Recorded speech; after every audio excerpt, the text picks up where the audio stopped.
So I would like to welcome somebody very special that's given up their time to have a chat with a grad. And so this is Jennifer Turner, um, and who is now living, has lived for a long time in Ontario, in Canada, and is doing all sorts of wonderful things that we're going to talk about in a moment. But I did some research on Jennifer, and I read an article recently on her. And I really want to start off by taking you back to that moment when you were 19 years old. So tell us about that. Thank you, Tim. So it was summertime, and I had a fun song in my car, and I was going on a route that I had traveled, almost every day since forever, and was coming through a stoplight. It was an 80-kilometer-an-hour zone. And before I even knew what had happened, I was hit head on by a drunk driver in a Volkswagen bus. And it instantly made my airbag go off. I was in a coma right away. The scene of the accident was insane because it shut down my town. And before I even knew it, I guess I was in the hospital in intensive care. I was in a coma for 2 weeks. Wow. My So parents. do you have recollection on that event?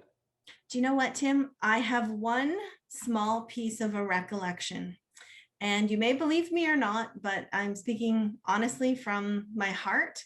I remember the doctor standing at the end of my bed in a white lab coat, waving his fingers at me, calling my name. And I couldn't really see him, but over his right shoulder, I saw the light. And the light was really strong. And I remember thinking in my head, I think it's my time to go. I thought I was going to die. And that light I stared at, it probably was only 10 seconds, but it felt like a long time to me. And as that light got smaller and smaller, I knew I was on this earth for a reason. And I had to figure out what that reason was and how I could help people, because I got the gift of life, the gift of time. Sure. And from there, it Wow. just, yeah, it So was what do you think that light was? I truly believe that light was it almost my time to go? Sure. Was I to cross over and be done? And I was still young and full of life, vibrant, ready to live my life. And how could it be that quick? But so you never know. how long was you in hospital for before you woke up?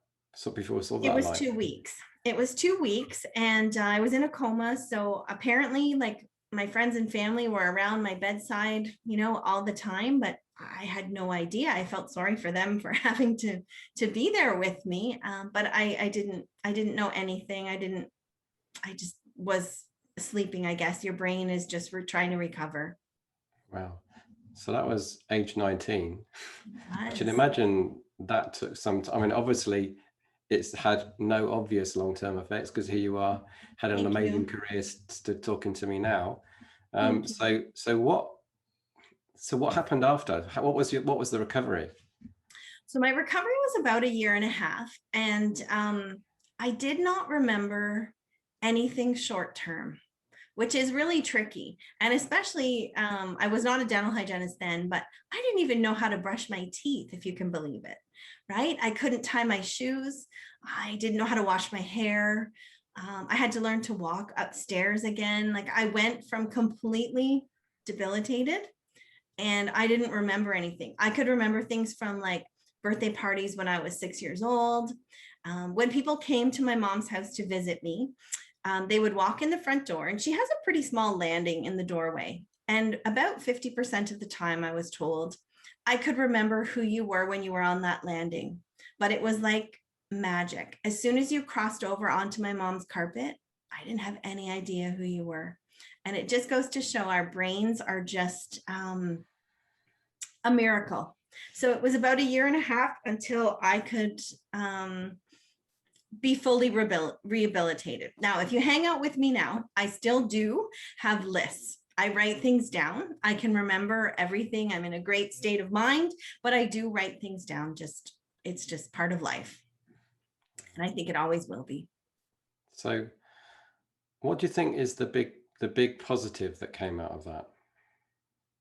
the big positive that came out of it is I know I'm meant to be here for a reason. And it is to serve others, and that life is short. So we need to set goals. We need to conquer things we want. We need to go on those vacations, buy that pair of shoes, live your life, because we truly and honestly just don't know what's around the corner. So make the most out of every single day. Well, yeah. Throughout my career, I've known a few people that have had near death experiences, and they Mhm. always seem to go on and live a completely different life, and Yeah. one that's so positive and kind of spreading the same message. It's really interesting. It So is. you here you are, having kind of got over your well, you're recovering. Mhm. So how did you make that journey from there into dental hygiene? Well, for any of our friends that are watching this, we have Canadian Tire in Canada. It's a store. And I worked at Canadian Tire after my recovery. It's like a hardware store. And I thought to myself, this is great. But, and I loved my customers, but I knew I wanted to be in healthcare. So I just knew there's more than a minimum wage job for me. I was healing, getting better. There's nothing wrong with that, but I wanted more. So I actually took health science prep course, and I had been a dental assistant, and I applied for dental hygiene, and I did not get in on my first try. And that was a real, oh, darn it, right? But the percentage to get in was well over the 90s, and the competition was fierce. So I waited, I worked, and I tried again, applied, and got in. And I just absolutely loved it. I knew it was where I was supposed to be. So congratulations, Thank you. graduating into dental hygiene. And then you, how long was you in practice for? Oh, I have been a dental hygienist now for 23 years. So it's been quite the journey, a journey that I did not expect to happen. When I graduated dental hygiene with some of my amazing friends that were still friends today, I thought I would retire as a grandma in my operatory, the same one that I started out with, having no idea the opportunities that are out there for dental hygienists. Networking, meeting people, putting yourself out there, going to conferences, sharing what you want, or just talking to people to learn what did they do that might spark an interest inside you. And then, you make a new friend, and you just never know where that path's going to go. Sure. And you certainly made a few friends. So I we've got, sure have. so you've, I mean, I think something you hit on that's quite interesting is that we do have a lot of transferable skills We do. that could be used in all sorts of wide and wonderful jobs and Mhm. professions. So how long did you actually work full time seeing patients? I think it was about 10 years full-time clinically. And then one random day, I was in a grocery store, and I ran into a professor that I had. And she said, "Jennifer, what are you doing?" And I said, "Oh, I'm working clinically. I had had my son." And she said, "We're looking for part-time Monday nights teaching clinic at the college. Would you like to come in for an interview?" And I couldn't believe it, because that was the door that just opened up a great path for me. And I Fantastic. went to the interview, and I got the job. And then it was just amazing to work with the students, help them see the light bulb moments, and just keep going. It can be a hard day. Everyone knows dental hygiene school is not the easiest, and just motivating, lifting people up to believe in themselves, and you could watch them do great things. I loved it. Sure. So how did you handle the politics working in a university environment? Because that can be quite interesting. It is definitely interesting. The ladies sometimes are interesting. Let me just say that. Very interesting. Sometimes Yeah. egos can get in the way. Yeah. And I think, though, if you know in your heart, which I fully did, that you are there for the student. It's not about the professor. It's all about the students, giving them the best that they can. It's okay to ask a question 6 and 7 times if you don't understand, and just put yourself out there to guide the next generation of dental hygienists. It was a gift. Sure. So then, so um, you took your bachelor's with us I did. if I remember right, in 2014. Yes, I did. So you then were you still in clinical practice, or had you moved? I was working clinical part-time and I was teaching at the college. Right. And then I took the course with you guys. So what was your kind of thought process about doing that course? And what were you So thinking you might achieve from it? And what were your kind of initial thoughts? yeah, I love this question because I had, seen the buzz about O'Hare and I was excited. And I had been able to meet Trisha at a conference. So that was super exciting because she's an icon. And I thought, this seems really great because at that stage in my life, could I go back to school for 4 years realistically? No. Or a 2-year degree completion? I couldn't. And so I saw O'Hare, I investigated, and I thought, I think this is exactly what I need. Become a critical thinker, like-minded individuals who were willing to put themselves out there. Did I really know where it was going to go?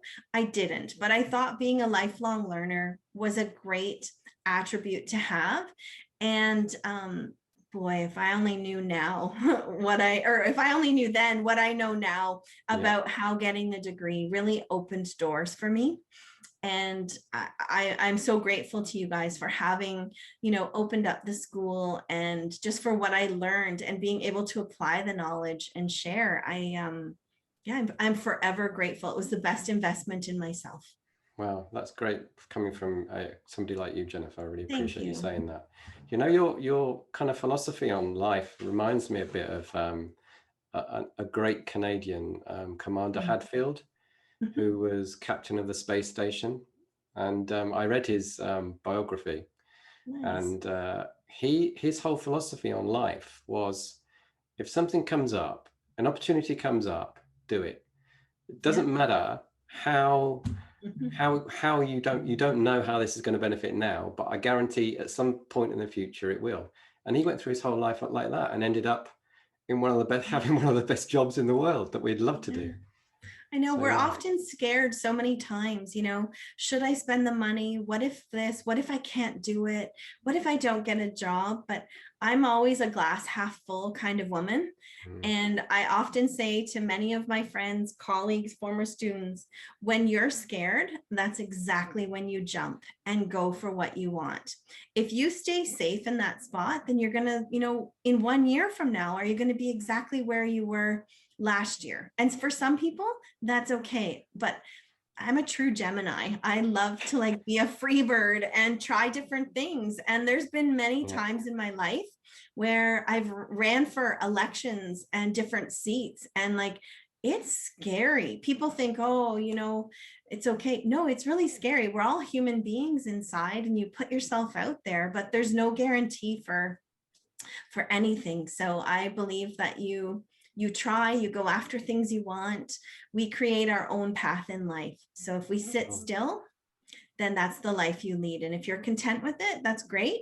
But if you push yourself, there's such a great big world out there with many, many opportunities.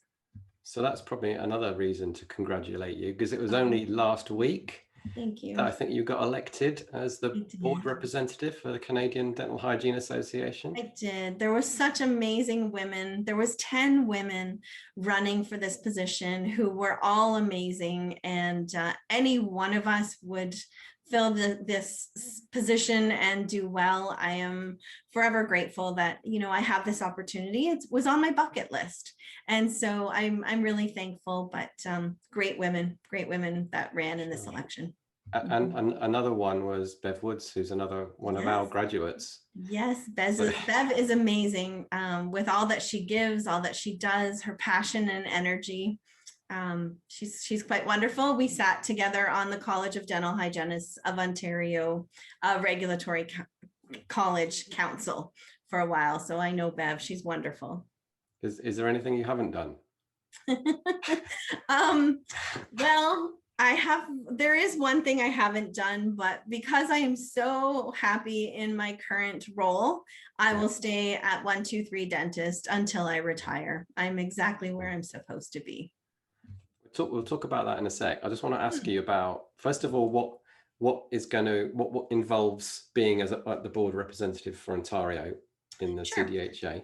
Sure. So the board role will start in October. And it's, again, a collective voice, speaking as one voice, advocating, making decisions for the profession, working together with dental hygienists who were elected across the country, which is fantastic as a national role, to get to know other leaders out there and what's going on in their provinces. And, how can we help? Access to care is always a big issue. The vulnerable population.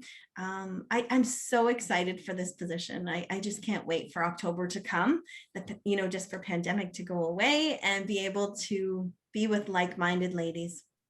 If there's one thing that you could do with that position on your board, what would it be? So because the board speaks as one voice, I think, watching what the board has done, it is elevating the role of a dental hygienist in Canada. We have, dental therapists, we have dental hygienists, but across our country, what they're allowed to do is very different. For instance, local anesthetic, x-rays, different things. It would be nice to really learn what other provinces are doing, and then hopefully being able to advocate in Ontario further to get our province up to speed where the rest of the country is not. And I realize it comes through regulatory colleges as well, but having a voice and having a strong voice as a board member collectively can make a difference. If we stay quiet, then we're always going to be where we've always been. If you speak up, it's not what you say, but how you say it. I think we can really make a difference in Canada. Cool. I think they've got the right person. Oh, thank you. Thank So, you.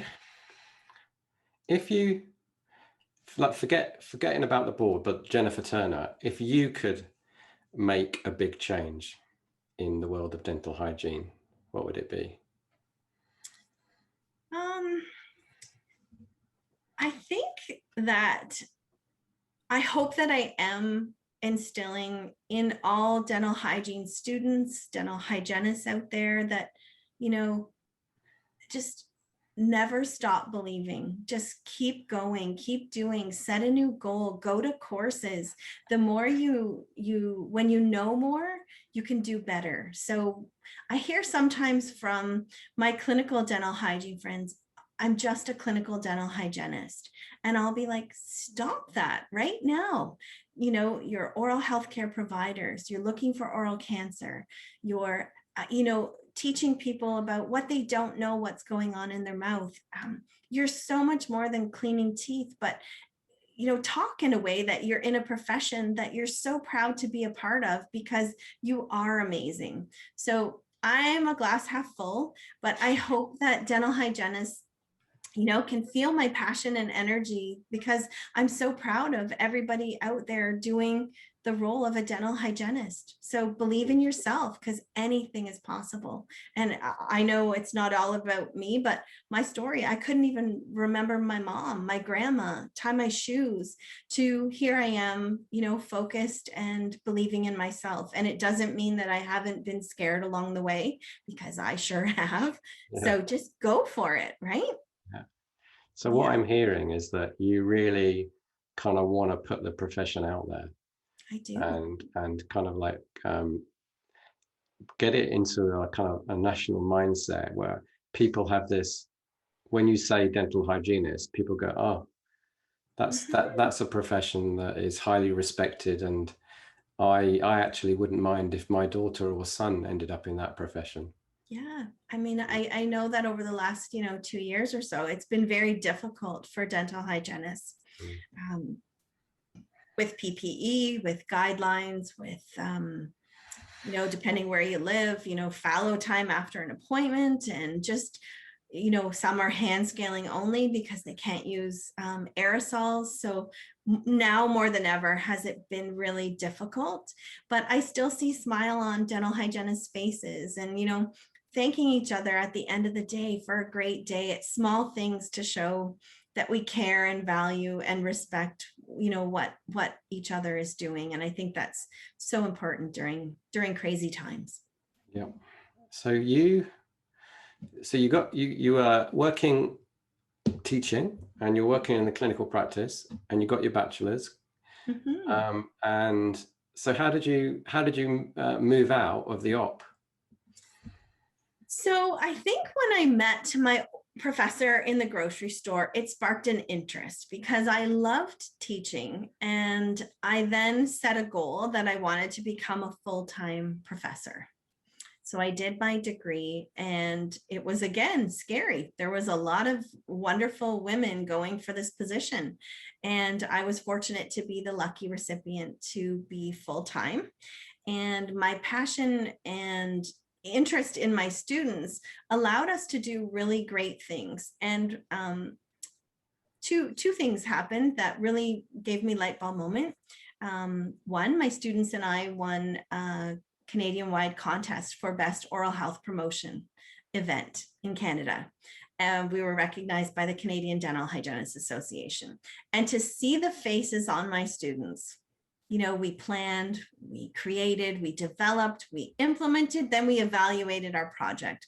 They were so happy. And when I see them still, they'll talk about the purple shirts we got made and things that we did. And they still, when it's National Dental Hygienist Week, I get so many messages from my students, and that warms my heart because I put that value in them that they are somebody and that it was going to go. And secondly, in 2013, I was recognized as one of the best dental hygiene educators in Canada. And so Wow. that really humbled me because my passion was students, and I loved what I was doing. And so from there, I was fortunate to believe in myself, take a leap of faith, and I've never been proven wrong on which way my journey has gone. So you're now working for 123 Dental. So Mhm. tell us a little bit about that. Sure. So 123 Dentist, I'm so proud to say and share, is a dental service organization, so a DSO in Canada. It's a major player in Canada. Why I am thrilled to be at 123 Dentist is my CEO is a practicing dentist. So he really understands the business. He respects the CDA, the dental hygienist, the admin team. It's great. We have a chief dental officer who also is a practicing dentist, chief orthodontic officer, also practicing. So I'm surrounded with amazing team members that are all in the dental business. They're not businessmen trying to run dental. And I've said for years, it's healthcare followed by a business. That is in my core. We're treating patients, clients, it's healthcare. So for me, my role is Vice President of Dental Hygiene Operations for Canada. So I have the autonomy to create what I feel is important for dental hygienists. Do you have the right instruments that you need? We have benefits. We try and get educational programs that are suitable to all our dental hygienists to make it easier for them. Making sure that we meet and exceed infection prevention and control guidelines. Every day is different, and I love that. And I love the team that I work with, and our culture is amazing. And it really makes you happy when you know you're in the right place and you can make a difference in other people's lives. Fantastic. So are you currently recruiting?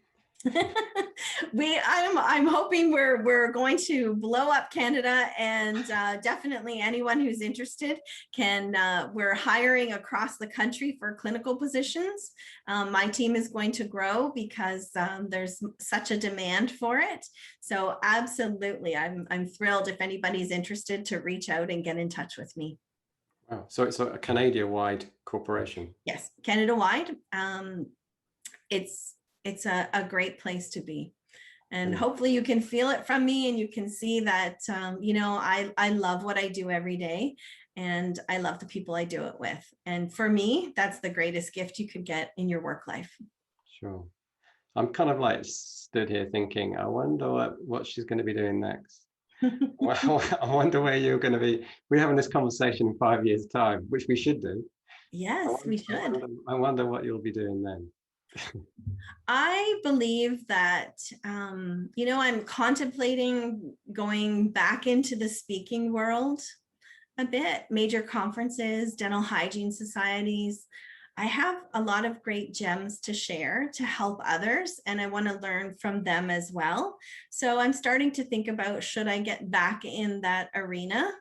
But the last 2 years has really shown how important a work-life balance is, and making sure that we cross things off our bucket list and we cherish and spend time with our family and friends. And that is what is utmost important to me, is making sure I live a full life, not just a full work life. So I have no idea what's in store, but I'm sure I will have other things on the side that are amazing, because I meet great people, and when you're open, opportunities come your way, right?